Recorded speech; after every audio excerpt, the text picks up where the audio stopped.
Hey guys, welcome to Shobha's daily life. ನಾವಿವತ್ತು ಹೋಗ್ತಾ ಇರೋದು ದೇವರ ಮನೆ ಬೆಟ್ಟ. ಇದು ಚಿಕ್ಕಮಗಳೂರಲ್ಲಿದೆ.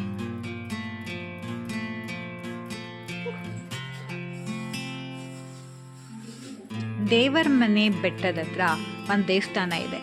ಅದ್ರ ಹೆಸರು ಕಾಲಭೈರವೇಶ್ವರ ಟೆಂಪಲ್. ಅಲ್ಲಿನ ಹೋಗಿ ಪೂಜೆ ಮುಗಿಸ್ಕೊಂಡು ಮತ್ತೆ ಸನ್ಸೆಟ್ ನೋಡಲಿಕ್ಕೆ ಬೆಟ್ಟದ ಮೇಲೆ ಹೋಗ್ತಾ ಇದ್ದೀವಿ ಈಗ.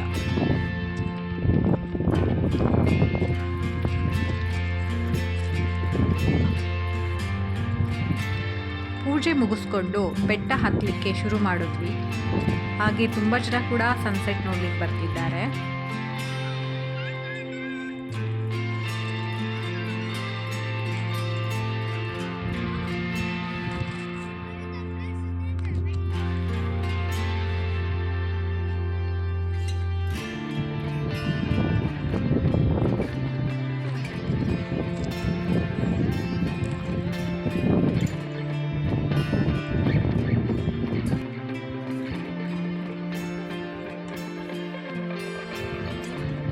ಸನ್ಸೆಟ್ ಆಗೋಕ್ಕೆ ಮುಂಚೆ ಬೆಟ್ಟ ಹತ್ತಬೇಕಂತ ಬೇಗ ಮುಂದೆ ಹೋಗ್ಲಿಕ್ಕೆ ಶುರು ಮಾಡಿದ್ವಿ.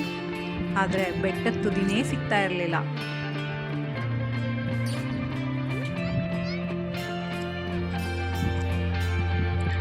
ಅಂತೂ ಇಂತೂ ಬೆಟ್ಟದ ತುದಿ ಸಿಕ್ತು.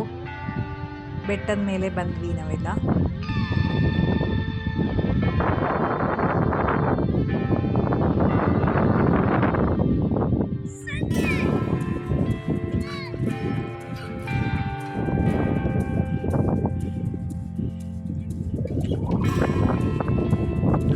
ಇಲ್ಲಿ ಬಂದು ತುಂಬ ವೆಯ್ಟ್ ಮಾಡಿದ್ವಿ. ಸನ್ಸೆಟ್ಟೇ ಆಗ್ತಿರ್ಲಿಲ್ಲ. ಹೀಗಾಗುತ್ತೆ ಆಗಾಗುತ್ತೆ ಅಂತ ವೆಯ್ಟ್ ಮಾಡ್ತಾನೆ ಸನ್ಸೆಟ್ಟೇ ಆಗ್ತಿರ್ಲಿಲ್ಲ. ತುಂಬ ಬಿಸಿಲು ಕೂಡ ಇತ್ತು.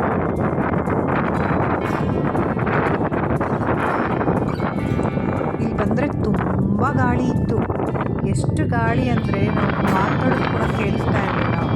ಅಷ್ಟು ಗಾಳಿ ಇತ್ತು. ನಾವು ನಿಂತ್ಕೊಳ್ಳೋಕೆ ಕೂಡ ಕಷ್ಟ ಆಗ್ತಾ ಇತ್ತು.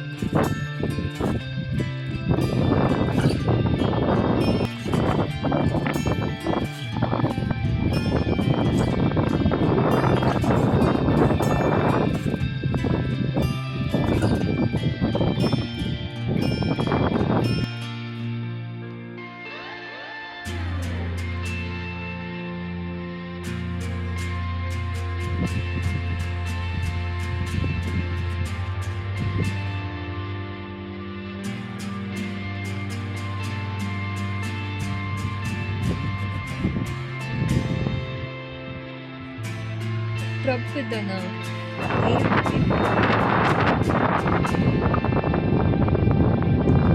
ಯಾವ ಕಡೆ ನೋಡಿದ್ರು ಬೆಟ್ಟಗಳೇ ಇದ್ದವು. ಬೆಟ್ಟಗಳ ಸಾಲುಗಳೇ ಇದ್ದವು. ಒಂದು ಬೆಟ್ಟದಿಂದ ಇನ್ನೊಂದು ಬೆಟ್ಟಕ್ಕೆ ಎಳ್ಕೊಂಡು ಹೋಗೋದು ದಾರಿ ಕೂಡ ಇತ್ತು. ತುಂಬ ದೂರಗಳು ಬೆಟ್ಟಗಳೇ ಕಾಣ್ತಾ ಇತ್ತು. ತುಂಬ ಜನ ಕೂಡ ಇತ್ತು.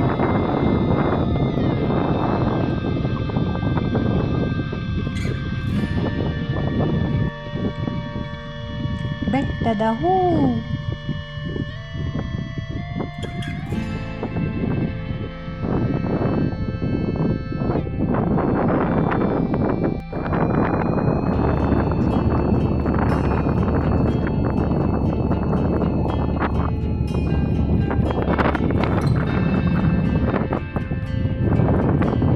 ತುಂಬ ಜನ ಸನ್ಸೆಟ್ಗೋಸ್ಕರ ಕಾಯ್ತಾ ಇದ್ದಾರೆ.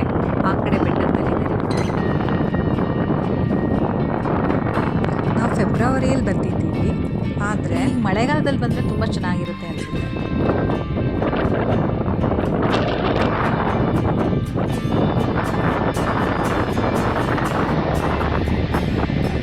ನನಗೆ ಇನ್ನೊಂದು ಆಶ್ಚರ್ಯ ಏನು ಗೊತ್ತಾ, ಒಂದು ಹಕ್ಕಿ ಹಾರ್ತಿರೋದ್ರಲ್ಲಿ ಅದು ಹಬ್ಬ ಅಂದರೆ 2 3 5 kg ಇತ್ತು. ಅಷ್ಟೊಂದು ಗಾಳಿ